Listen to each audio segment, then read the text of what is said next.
Assalamualaikum warahmatullahi wabarakatuh. Sebelumnya perkenalkan, nama saya Filuandari. Di sini saya mewakili dari teman-teman saya kelompok 9 sekaligus sebagai moderator dari kelompok ini. Sebelumnya yang saya hormati Bapak dosen yang mengajar di sini dan yang saya sayangi teman-teman sekalian. Di sini kami akan mempresentasikan hasil makalah kami yang berjudul karya ilmiah. Untuk itu, saya akan mengenalkan teman-teman saya dahulu. Assalamualaikum warahmatullahi wabarakatuh. Perkenalkan, nama saya Minta Ade Doliana Harahap. Assalamualaikum warahmatullahi wabarakatuh. Perkenalkan, nama saya Filuandari. Assalamualaikum warahmatullahi wabarakatuh. Perkenalkan, nama saya Febrina Eka Putri Simanjuntak. Assalamualaikum warahmatullahi wabarakatuh. Perkenalkan, nama saya Elvina Sayanamayati. Baiklah, kami akan mempresentasikan makalah kami yang berjudul karya ilmiah. Untuk pemateri pertama yang akan dibacakan oleh Minta Ade Doliana Harahap, dan pemateri yang kedua yang akan dibacakan oleh Filuandari, dan materi yang ketiga akan dibacakan oleh Febrina Eka Putri Simanjuntak. Materi selanjutnya yang akan dibacakan oleh Elvina Sari Damayanti. Untuk itu saya persilakan untuk Minta Ade Doliana Harahap untuk membacakan materinya yang berjudul pengertian karya ilmiah.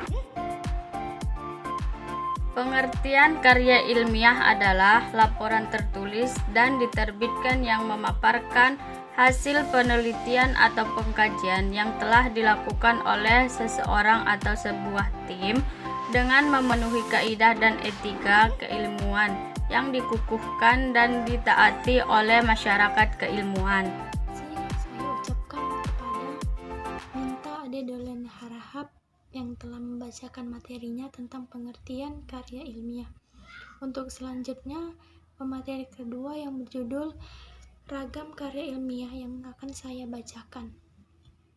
Ragam karya ilmiah. Yang pertama ada artikel. Artikel adalah karya tulis yang dirancang untuk dimuat dalam jurnal atau buku kumpulan artikel yang ditulis dengan tata cara ilmiah dan mengikuti pedoman atau konvensi ilmiah yang telah disepakati.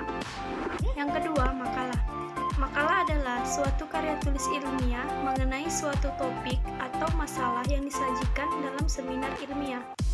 Yang ketiga, laporan penelitian.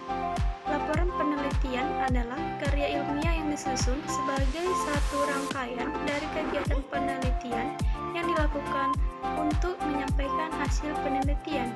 Yang keempat, skripsi. Skripsi merupakan karya ilmiah akhir dari mahasiswa guna menyelesaikan program kuliahnya. Baiklah, untuk materi yang ketiga yang akan dibacakan oleh Febrina Eka Putri Simanjuntak yang berjudul Sistematika dalam Penelitian Karya Ilmiah. Untuk itu saya persilahkan. Sistematika dalam penelitian karya ilmiah. Karya tulis ilmiah harus disusun secara sistematika, artinya menuruti alur pemahaman yang runtut dari masalah sampai pada kesimpulan. Tata tulis buku ini diperlukan karena 1. Dapat memperlancar komunikasi hasil penelitian. 2. Memudahkan penilaian atau pertanggungjawabannya.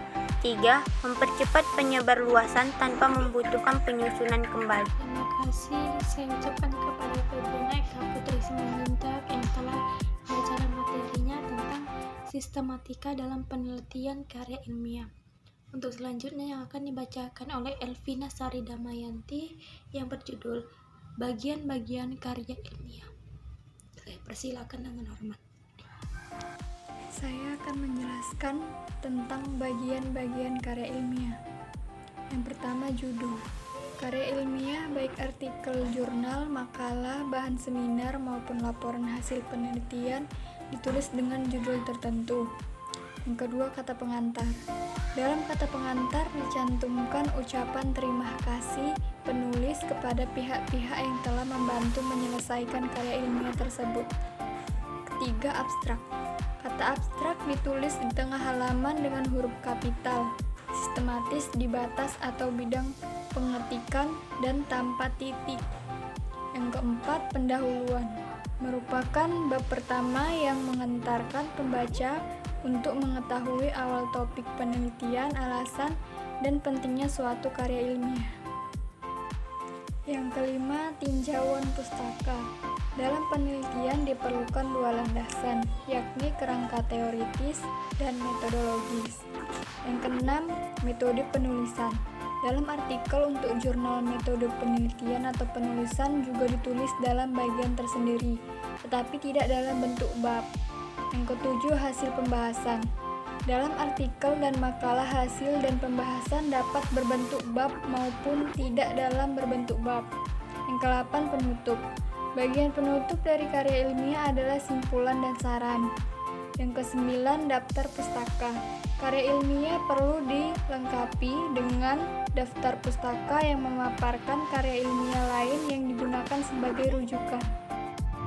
Terima kasih saya ucapkan kepada Elvina Sari Damayanti yang telah membacakan materinya tentang bagian-bagian karya ilmiah.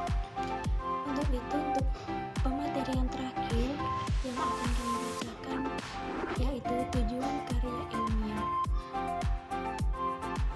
Tujuan karya ilmiah. A. Sebagai wahan melatih mengungkapkan pemikiran atau hasil penelitian dalam bentuk tulisan yang sistematis dan metodologis. B.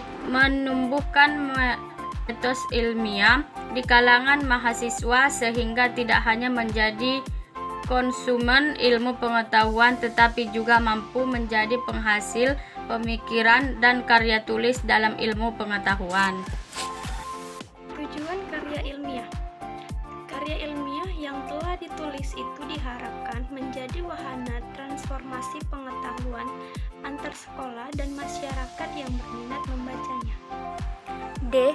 Membuktikan potensi dan wawasan ilmiah yang dimiliki mahasiswa dalam menyelesaikan masalah dalam bentuk karya ilmiah setelah yang bersangkutan memperoleh pengetahuan dan pendidikan dari jurusannya. E. Melatih keterampilan dasar untuk melakukan penelitian. Itu tadilah hasil presentasi kami dari kelompok 9. Saya mewakili teman-teman saya. Apabila dalam penyampaian video, penulisan makalah banyak kesalahan, kami mohon maaf.